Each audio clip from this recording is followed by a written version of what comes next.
नमस्ते, स्वागत है आप सभी का मेरी आज की वीडियो में। तो दर्शकों, हम सभी लोग अपने बहुत ही छोटे से जीवन में बहुत सारी चीज़ों को पाना चाहते हैं। हमारी बहुत सारी ऐसी इच्छाएं होती हैं जिन्हें हम चाहते हैं कि अपने जीवन रहते उनकी पूर्ति हम कर लें। पर ज़रूरी नहीं होता कि हमारे पास इतने श्वास हो कि वे सारी इच्छाएं हमारे द्वारा पूरी की जा सकें, या फिर जिन चीज़ों को हम प्राप्त करना चाहते हैं वे हमें मिल ही जाएं। हम कभी भी इस बात पर गौर नहीं करते कि हमारे पास जो हमारा जीवन शेष रहा है, या फिर जो जीवन हमने संसार में व्यतीत कर दिया है, उसमें मैंने ऐसा कौन सा कर्म किया है जिसके द्वारा मेरा कल्याण हो सके, जिसके द्वारा मैं परम धाम को प्राप्त कर सकूं।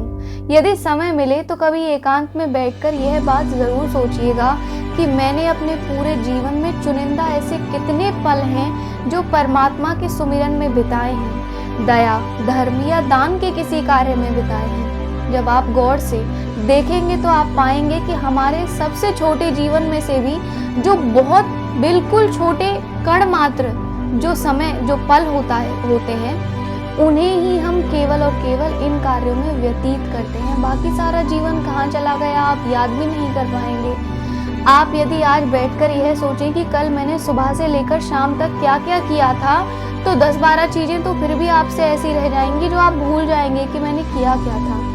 क्योंकि इंसान जब सोच में बैठा हुआ होता है और उसे कोई आवाज दे दे तो वह यह भूल जाता है कि मैं अभी क्या सोच रहा था। तो फिर यह तो बात इस चीज़ की है कि मैंने कल, परसों या उससे पहले पिछले 1 महीने में, पिछले 1 साल में क्या किया था।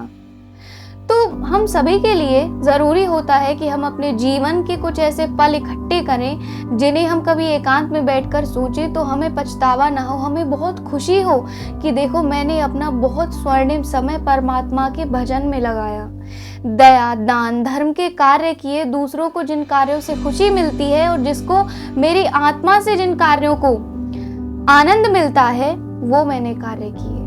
आज इसी विषय पर आधारित है मेरे ब्रह्म ज्ञानवाणी धर्म ग्रंथ से लिए गए कुछ थोड़े से ही दोहे, जिन्हें हम बहुत कम समय में समझेंगे कि किस तरह हमारे छोटे से जीवन में न जाने क्या हो जाए, हमें कोई अंदाज़ा नहीं रहता, या फिर हम यह बात नहीं सोच पाते कि आगे क्या होने वाला है, वह तो हमारे हाथ में है ही नहीं। और उसी चीज़ को सोचते हुए हम अपने सारे कार्यों को करते रहते हैं। समय की घड़ी पर हमारी निगाह नहीं जाती। राजा रहे ना राजघर, मिट गई राजा शान, जब तक राजा राज पे तब तक ही पहचान। एक राजा जब तक अपने राज सिंहासन पर अपने ताज को लगाए हुए रहता है वह तभी तक राजा है। एक बार उससे उसका ताज, उसका राज सिंहासन छिन जाने के बाद उसे राजा की पदवी नहीं दी जाती, या फिर राजा के समान उसे स्वीकार नहीं किया जाता। ठीक उसी प्रकार हमारे परिवार में जो हमारा ओहदा होता है वह हमारी भूमिका को बयां करता है कि हम अपने परिवार में मंत्री हैं या राजा हैं या जो भी हैं। और एक बार हमसे जब हमारा यह जीवन छिन जाता है, यह नर्तन ही हमारा ताज है, यही हमारा सिंहासन है। जब एक बार हम मनुष्यों से यह छिन जाता है तो हमारी आत्मा इस बात को सोचकर पछताती है कि मैंने अपने इस जीवन में क्या कर्म कमाए जिनसे मेरा कल्याण होता। जब मैंने अपने पूरे जीवन को ऐसे ही व्यतीत कर दिया, अपनी प्रजा के पालन में, अपने परिवार के पालन में ही, और अपने लिए और उनके लिए कोई सत्य धर्म के कार्य मैंने जुटाए नहीं, तो मेरा कल्याण कैसे होगा। राजा रंक फकीर सब देखो नैन उघार, जब आए परदेश में सब जाए संसार। अर्थात हम सभी को, चाहे हम राजा हैं, रंक फकीर, कोई भी हैं, अपने नेत्रों को अच्छी तरह से खोलकर इस बात की समीक्षा करनी चाहिए कि हम परदेश से यानी परमात्मा के पास से संसार में आए और संसार में से भी हमें एक दिन जाना होगा। तो क्या उद्देश्य है हमारा? क्या आना और जाना ही केवल हमारा काम है कि हम आते रहें और जाते रहें, यूं ही अपने कर्मों के फेरों को पूरे करते रहें? नहीं, हमारा उद्देश्य कुछ और ही है। हमारा परम उद्देश्य भक्ति ज्ञान को प्राप्त करना, वैराग्य में रहना, परमात्मा का सुमिरन करना, सत्य धर्म का प्रचार करना।